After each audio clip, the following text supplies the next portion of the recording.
very special topic to cover that just hasn't received much attention. This topic is burnout.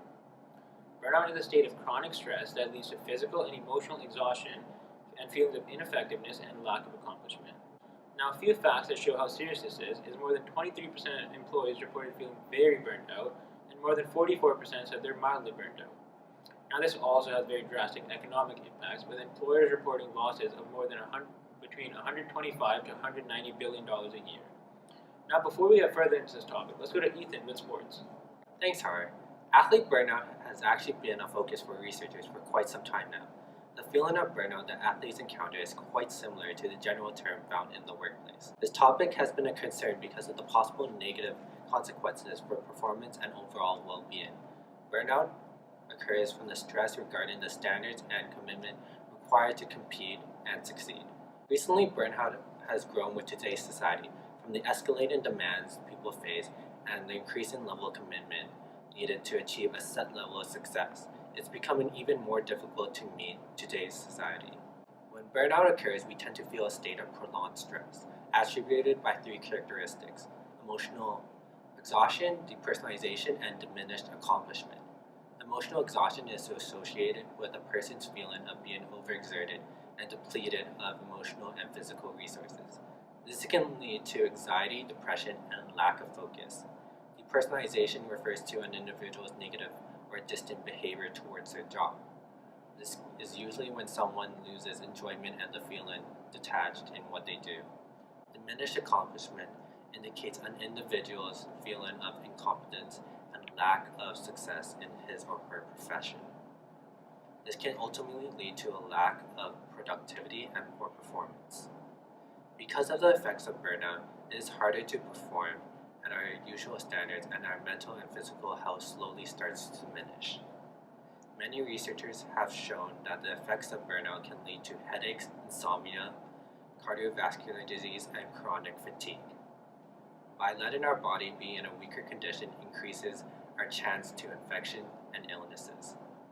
Older studies have indicated that the general stressors can lead to adverse health behaviors such as smoking and substance abuse. In order to contend against the notions of burnout, it is crucial for one to pay close attention to their own well-being and the need for everyone to focus more resources in understanding the impacts of burnout. Back to you, Hart. Thank you so much, Ethan. Now here's Tyson with the weather. Oh, sorry. I feel a little burnt out. It's cold. It's always cold. Burnt out? In fact, that's today's topic. Tell us, Tyson, do you know anything more about this? The term was first used in 1974, but it focused on overwork and stress. Now, burnout includes neglect, which is feeling incompetent and unable to meet demands, as well as under challenge, which is it's when you go to school for 4 years to become a meteorologist and you don't even do any work anymore. Whoa, Tyson, maybe just calm down a little bit. Then you go to work every day and do what? Nothing. I don't do the forecasts anymore. This is weather.com. But you can't leave because you got all this student debt you have to pay for. It's ridiculous. Alright, sorry about that, folks. Looks like maybe we should just move on from the weather segment. Up next, we have a very special interview with Elise, the burnout specialist.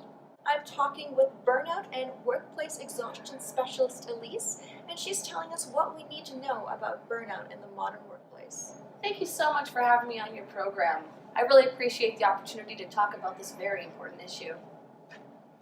So we've been hearing a lot lately about workplace burnout and employee stress. Tell us, has this issue changed over the years, or are we just reiterating the same old story? Well, in the past, burnout was unrecognized as a real issue. As time progressed, it was seen to be most commonly or almost only discussed about healthcare workers due to their time pressures and the high-paced, intense environment. As we became more educated on burnout, people realized it wasn't just the healthcare environments, but all fast-paced, competitive work environments. So this is clearly a topic that keeps on changing. So why are businesses still behind in the times, and what can they do to fix this very important issue? Well, the majority of people who have mental health conditions fail to get treatment or are misdiagnosed. There is still such a stigma around mental health and mental illness that people don't feel safe to come forward and discuss it with their employers due to fear of discrimination or shaming. A Globe and Mail study revealed that in any week, 500,000 Canadians call in sick due to their mental health. What employers are failing to do is handle burnout properly. It can be caused by poor management, negative workplace culture, and dishonesty within upper management. Some of the best things an employer can do is to recognize, reverse, and practice resilience with their employees, which can be done by watching for warning signs of burnout, offering support and stress management initiatives, and encouraging employees to take care of their physical and emotional health. So there have to be solutions to these issues. Do you have any recommendations for employees on the brink of burnout?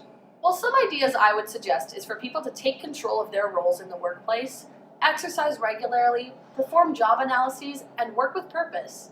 Other solutions include learning one's own strengths, understanding your weaknesses, communicating and developing strong relationships at work, and identifying a good manager. Joy, satisfaction, energy, and relationships are the 4 key concepts of well-being in our daily experiences. So when we lack in any of those concepts, it can lead to the physical and emotional strain and exhaustion we know as burnout. Well, making changes are always difficult. What kind of benefits can we expect to see in the workplace if these strategies are implemented? There are many downfalls for a company who avoids discussing and coming up with solutions for burnout, such as increased absenteeism, turnover, job dissatisfaction, and job hopping. It is a proven fact that the mental health of employees is the key to having a profitable, productive, and sustainable business. Sounds to me like we can't afford to keep ignoring this vitally important issue of burnout. Thank you so much, Elise, for taking the time to talk to us about this issue. And I think even I've learned some strategies I'd like to implement in the workplace to prevent burnout. Back to you, Har. Thank you everyone for tuning into Haskayne Business News. Join us next week for a segment on motivation.